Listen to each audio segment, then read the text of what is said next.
وكان واحد الكلمه الدوره اللي نسمعها، هذه كلمه خاطئه، تقول اني راح الجامع، يقول لك الصح ماشي في الجامع.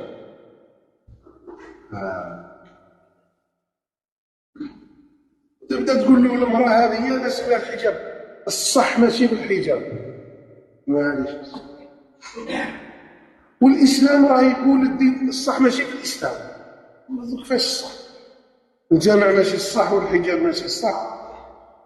تقول له يا ودي انا نسعى دائما باش نوض نصلي الصبح في الجامع، ماشي الصح في صلاه الصبح في الجامع. فاش الصح؟ وين الصح؟ هذا نتبعو فين الصح؟ وين الصح؟ يا ودي الصح ماشي الصلاه. ماذا فاش الصح؟ الصح الذي لا يصلي. كبرت كلمة تخرج من أفواههم إن يقولون إلا. روح للجامع شيخ، نعطيك 100,000 ونعطيك مليون، كيف؟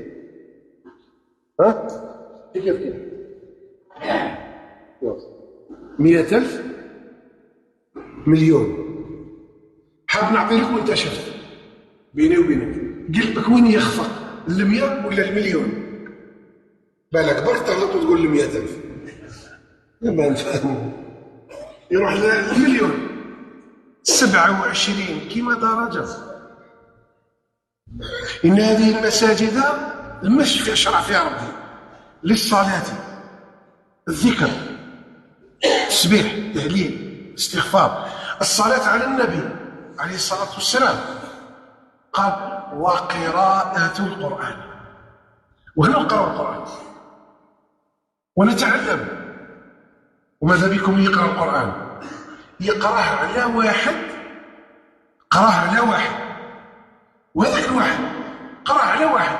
هاو الشيخ هنا دوك نقولوا على من قرأ القرآن، يقول لك قريتو على شيخي، والشيخ نتاعو قرأ على شيخه.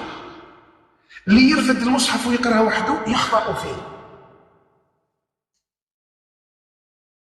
وانتم وليداتي اللي راكو هنا، ياكو حابين تقرأوا القرآن قراءة سليمة، اقرأوا القرآن عن المشايخ الذين هم مهارة في قراءة القرآن الكريم.